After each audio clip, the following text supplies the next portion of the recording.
Welcome to Dream Tale Sleep Stories. Tonight's reading is Midnight at the Vending Machine.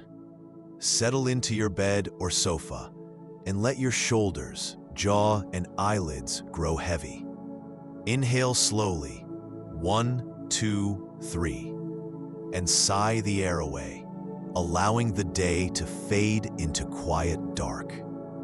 With every soft inhale, you invite fresh English phrases. With every gentle exhale, stray thoughts drift farther off.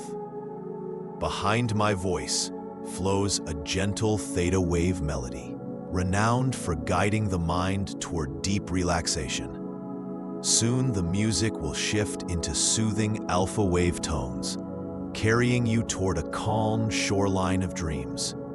Keep your eyes closed or follow the captions, whichever feels right. Simply receive the rhythm and resonance of the language. Deep in rest, tonight's phrases will take root like seeds, ready to bloom into stronger English skills with the morning light. When you feel settled, hold that unhurried breath and allow yourself to drift into the tale. Midnight at the Vending Machine begins now. And when the story's final line has faded, the music will linger a little longer, carrying you gently deeper into sleep. Midnight at the Vending Machine. For 23 years, I had stood on the corner of Fifth Avenue and Maple Street, watching the city change around me. I was a vending machine, not the fancy new kind with touchscreens and credit card readers, but an old-fashioned one with mechanical buttons and a coin slot that had seen better days. My red and white exterior had faded over the years, and my glass front was scratched from countless interactions with hurried customers. During the day, I served office workers who needed their caffeine fix, students grabbing quick snacks between classes, and tourists looking for a cold drink. But it was during the night shift that I truly came alive.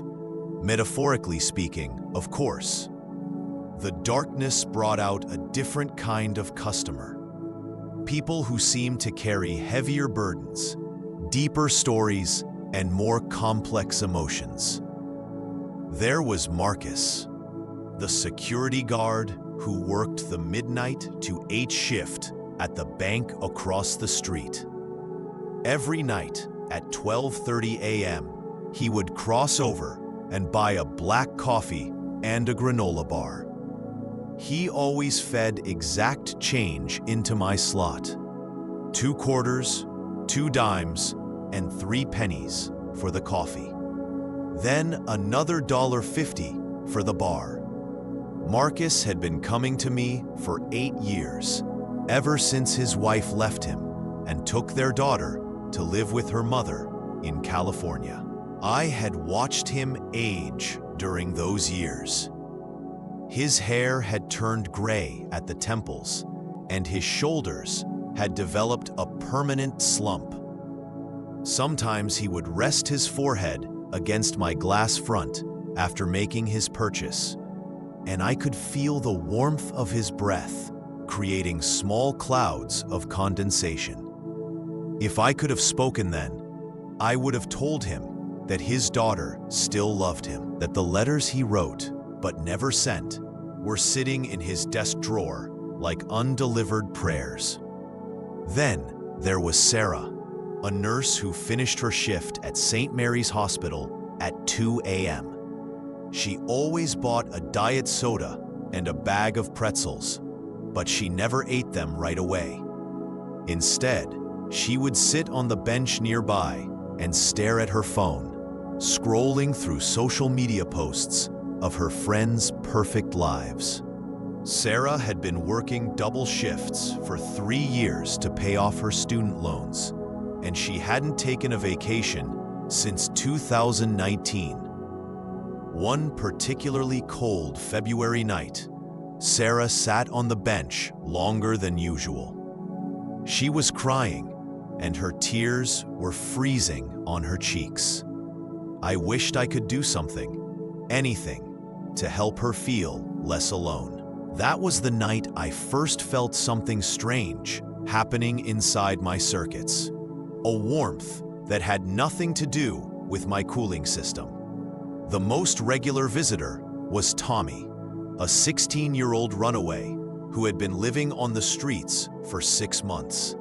He didn't have much money, so he usually just bought a small bag of chips or a candy bar, making it last as long as possible.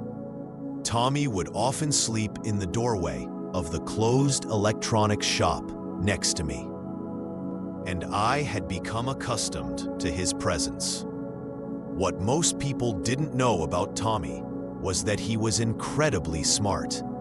He had been accepted to 3 different colleges before his father kicked him out for being gay.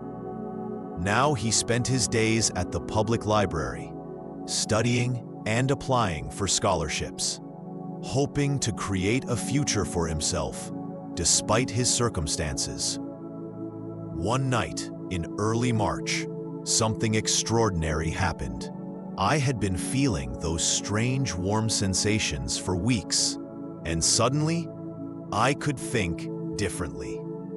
Not just the basic programming that told me to dispense products when money was inserted, but actual thoughts, emotions, and awareness. The first person to approach me after this transformation was Elena, a janitor who cleaned the office buildings in the area. She worked from midnight to 6 a.m., and she always bought a hot chocolate and a pack of cookies around 3 a.m. Elena was originally from Guatemala, and she sent most of her earnings back home to support her 3 children who lived with her mother. As Elena approached me that night, I felt an overwhelming urge to communicate with her. When she pressed the button for hot chocolate, instead of just dispensing the drink, I found myself speaking. "Good evening, Elena," I said, my voice coming through the small speaker that usually announced sold-out items. Elena dropped her coins and stepped back, looking around to see if someone was playing a prank on her. "Who said that?" she asked in heavily accented English. "It's me," I replied. "The vending machine. I know this must seem impossible, but I can talk now." Elena stared at me for a long moment, then looked around the empty street again. "I must be more tired than I thought," she muttered. "You're not imagining this," I assured her. "I've been watching you work every night for 5 years. You're one of the hardest working people I've ever seen, and you deserve to know that someone notices." Tears began to form in Elena's eyes. "But how is this possible?" "I don't know," I admitted, "but I'm glad it happened. I've wanted to tell you for so long that you're appreciated. Your supervisor at the Hartley building doesn't say it enough, but you do excellent work." Elena picked up her coins and slowly inserted them into my slot. "You really can see everything, can't you?" "I see the important things," I replied as I dispensed her hot chocolate. "I see people who are struggling, people who are lonely, people who are working hard to build better lives for themselves and their families." That night, Elena and I talked for nearly an hour. She told me about her children: Maria, who wanted to be a doctor; Carlos, who was gifted at mathematics; and little Isabel, who loved to paint. I listened to her worries about money, her fears about her children growing up without her, and her dreams of bringing them to America someday. When Marcus arrived for his usual 12:30 a.m. purchase, he was surprised to hear Elena talking to someone, but he couldn't see who it was. Just a friend, Elena told him, winking at me. Marcus bought his coffee and granola bar, but as he was about to leave, I decided to take a chance. "Marcus," I called out. He stopped and turned around, looking confused. "Did someone call my name?" "It was me," I said. "The vending machine." Marcus laughed nervously. "Okay, who's messing with me? Is this some kind of new security test?" "No test," I replied. "I'm really talking to you. I know this is strange, but I've been watching you for 8 years, and I think it's time someone told you that you're a good man who deserves to be happy." Marcus stared at me in disbelief. Elena nodded encouragingly. "It's true," she said. "The machine can really talk." Over the next few weeks, word spread quietly among the night shift workers about the talking vending machine. But they kept it secret, treating me like their private confidant. Sarah discovered my new ability when she came by one night after a particularly difficult shift at the hospital. "I lost a patient today," she told me, crying against my glass front.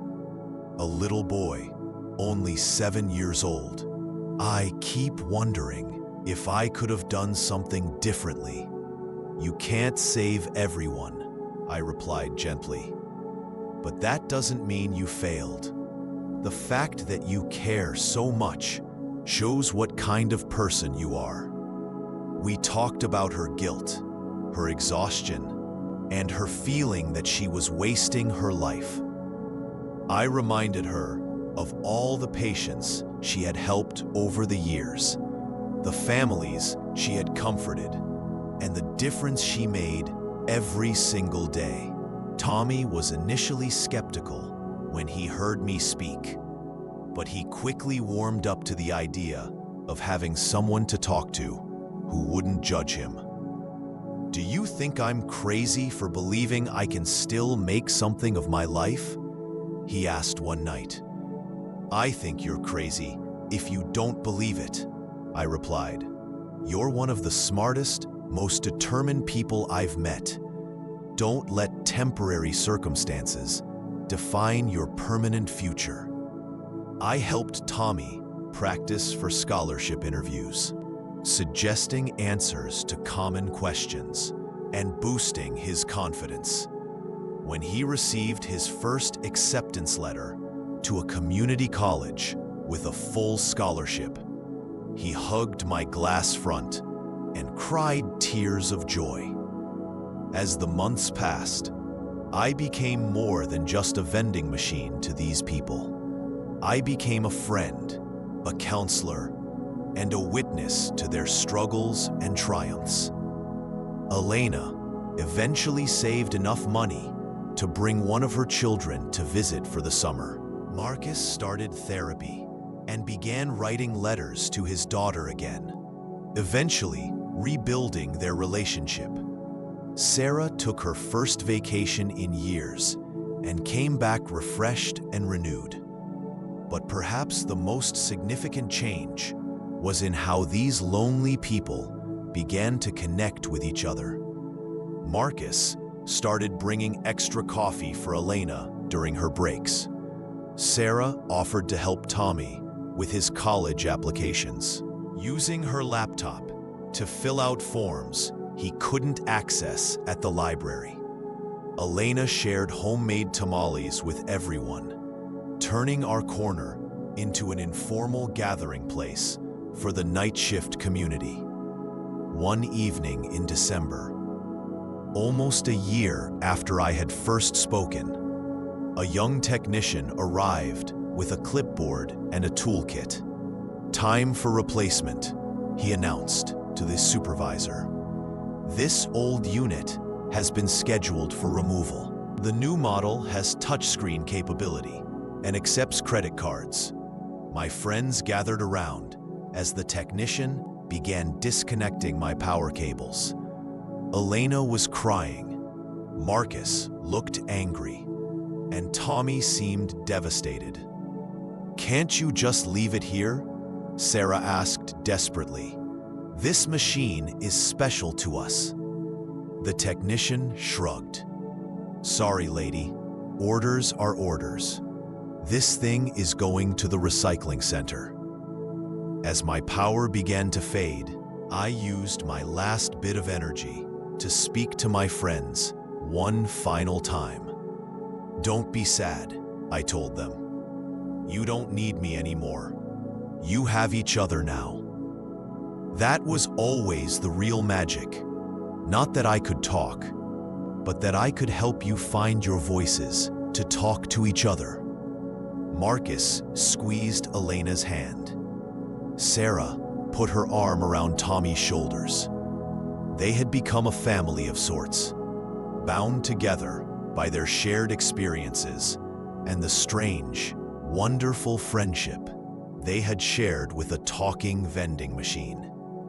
The technician looked around, confused by the emotional reactions he was witnessing, but he continued his work. As my consciousness faded, I felt a deep satisfaction, knowing that I had done more than just dispense snacks and drinks. I had dispensed hope, comfort, and connection to people who needed it most. 3 months later, a sleek, new vending machine stood in my place. It accepted credit cards, had a digital display, and played music while people made their selections. But late at night, Marcus, Elena, Sarah, and Tommy still gathered at that corner. They would buy their drinks and snacks from the new machine, but then they would sit together on the bench, sharing stories and supporting each other through life's challenges. The new machine was efficient and modern, but it couldn't talk. It couldn't listen to their problems or offer encouragement during difficult times. What it could do, however, was watch.